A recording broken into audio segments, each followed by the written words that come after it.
kamu habis di mana aja? Mas, jawab dong pertanyaan aku. Kamu tuh habis dari mana? 3 hari kamu gak ada kabar, terus kamu juga gak bisa dihubungin, Mas. Risik lu, tau nggak? Hah? Terserah gua mau kemana juga, bukan urusan lu. Cuman aku khawatir sama kamu. Aku takut kamu tuh kenapa-napa di luar sana. Lo mau tahu kenapa gua pergi? Hah? Gue ini stres di rumah, apalagi kalau harus mikir kalau lu nggak ambil juga. Lu itu mandul, hah? Ngerti lu?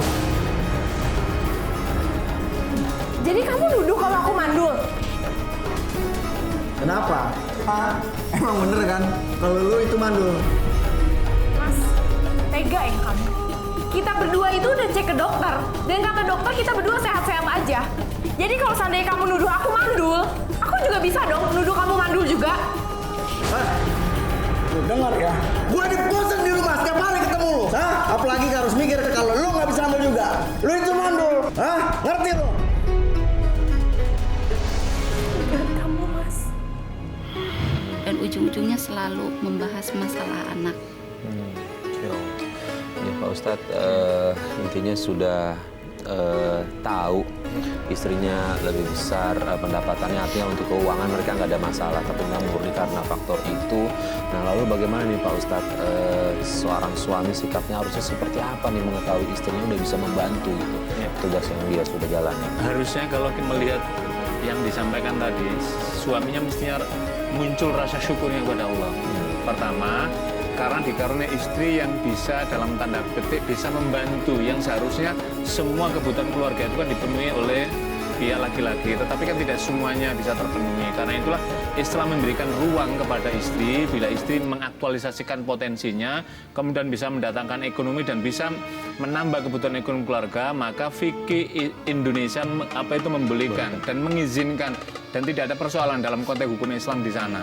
Itu artinya adalah tarodin, saling merelakan antara istri dan dan suami. Dan tadi sudah disampaikan bahwa ada kesepakatan. Memang sudah seharusnya dalam setiap mengambil keputusan apapun, suami dan istri itu saling bermusyawarah untuk mencari kesepakatan bersama. Jadi mana yang dibolehkan, mana yang tidak dibolehkan, kegiatan dalam rumah, kegiatan di luar rumah itu bagaimana sesungguhnya harus dibetul.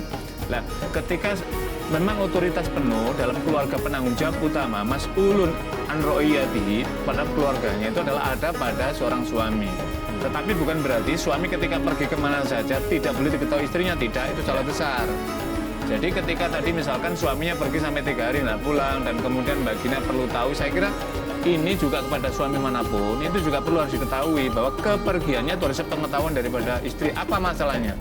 Kita kan tidak tahu, mungkin ketika kita sedang keluar rumah tanpa pamit, kemudian tiba-tiba terjadilah musibah pada kita, apa yang terjadi? Pasti istri yang harus mencari-cari. Tetapi ketika sudah dikasih tahu, maka istri dengan mudah mengetahui, oh ini suamiku sedang menuju ke suatu tempat. Nah misalkan ini, naik ini, kendaraan ini. Berarti ketika suatu saat ada musibah kecelakaan, istri dengan mudah akan mengetahui dan melapor pada pihak yang berwajib. Itu yang pentingnya. Yang ketiga, izin tadi itu adalah bagian dari wujud tafahum, saling kefahaman, tarohum, saling kasih sayang kepada suami. Nah ibaratnya begini Mas Farid, jadi tanda-tanda suami untuk mencintai istri itu apa? Kalau dalam wujud sekarang adalah suami ada kerinduan akan istrinya, istri ada kerinduan kepada suaminya. Wujud kerinduan itu apa? Saling menanyakan kabar, saling memberikan informasi. Itu adalah tanda-tanda sederhana yang ditunjukkan lah. Kalau kita lihat bagaimana teladan Rasulullah SAW luar biasa, pergi ke istri satunya saja itu menyampaikan kepada istri yang lainnya supaya apa? Mereka semua saling memahami. Yang kedua tadi disampaikan suaminya mulai main tangan. Ya. Para pemirsa sekalian, Rasulullah SAW di penghujung wafatnya ada 3 pesan yang disampaikan kepada para sahabat waktu itu yang membersamai Rasul SAW ketika menjelang sakaratul maut. Apa yang dilakukan oleh Rasul? Rasulullah di antara 3 pesan itu, salah satu yang disebut itu adalah an-nisa. Wanita-wanita, jaga amanah yang terkait dengan wanita. Apa maknanya? Maknanya adalah tanggung jawab bagi seorang suami atas dirinya itu sangat besar sekali. Karena itu tidak diperkenankan dan diperbolehkan melakukan pemukulan. Kita bisa melihat kasus bagaimana Umar. Umar itu orang, kenapa disebut nama Umar? Umar itu disebut sebagai singa jantan. Jadi ketika disebut singa jantan itu keberaniannya yang luar biasa. Karena Umar itu apa yang terjadi? Umar itu kalau udah di luar itu luar biasa, tapi ketika di dalam sama istrinya itu luar biasa menjaga kesopanan santunan.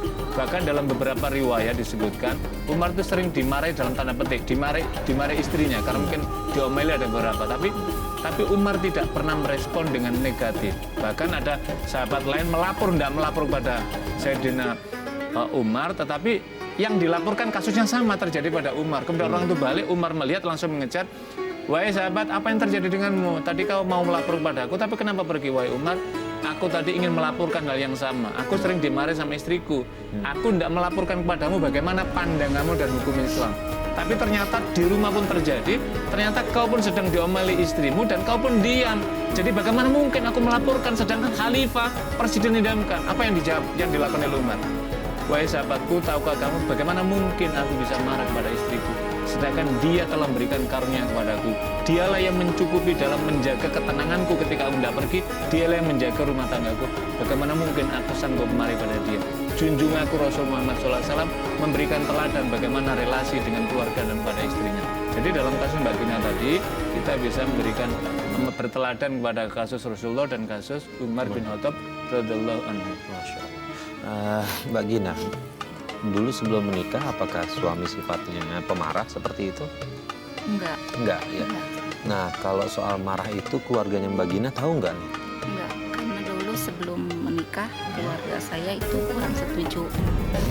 Jadi saya takut untuk mengadu, kalau misalnya mengadu ke mereka takutnya nanti disuruh. Benar kan apa yang kita bilang gitu, takut Iya, akan karena keluar kan- omongan itu. Iya, karena menikah adalah tanggung jawab kita berdua. Ya, lalu bagaimana dengan keluarga suami? Keluarga suami berdua itu udah tahu saat melihat saya dipukul dan dia ketahuan selingkuh. Dia selingkuh, ternyata selama yang dia keluar itu dia selingkuh. Iya. Kemudian reaksi dari keluarga suami gimana? Yang nggak bisa istilahnya nanya gitu, dan dia mengaku kalau dia emang selingkuh. Emang Tapi dari pengakuan itu, saya mau tanya Mbak Gina ngelihat langsung nggak perselingkuhan itu? pernah melihat Kapan dia. kejadian?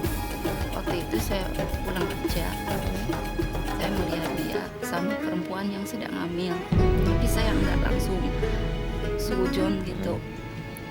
Setelah pulang, dia juga pulang, saya tanya baik-baik siapa wanita itu. Bukannya jawaban yang saya dapat, dia malah ngamuk dan nuduh saya karena saya nggak bisa punya anak, nuduh saya mandul sambil pukul saya sampai kepala saya berdarah dijedotkan ke tembok. Jadi pertanyaan adalah begini, Mbak Gina bisa mengambil kesimpulan dia selingkuh, tapi Mbak Gina cuma melihat dia berdua doang, nggak ada mohon maaf melakukan hubungan suami istri atau menemukan bukti-bukti yang kuat lainnya gitu? Saya percaya dia itu tadinya, meskipun saya udah melihat, saya nggak pernah istilahnya menganggap dia itu di belakang saya berkhianat. Nah terus setelah sampai suami mengaku dia berselingkuh, itu dari mana dia bisa ngomong gitu? Mbak Gina nanya apa ke suami? Saya nanya siapa wanita yang hamil itu, dan dia bilang kan dia pukul saya. Pas saya lagi dipukul, datang mertua menolong, dan ditanya kenapa dia melakukan itu sama saya. Dia bilang karena saya nggak bisa menghasilkan anak, dan dia udah menikah siri dengan wanita lain, dan wanita itu sudah hamil sekitar 5-6 bulan.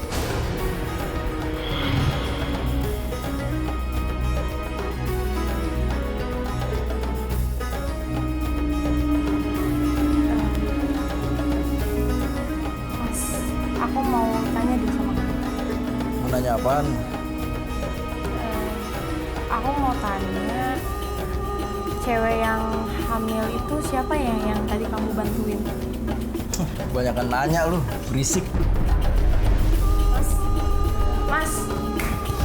Mas, jawab mas pertanyaan aku.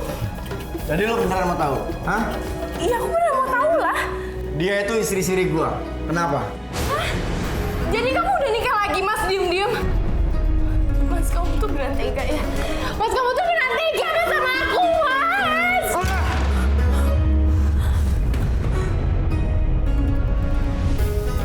Makanya lu jangan sesorak banyak nanya sama gua. Astagfirullahaladzim, Ardi!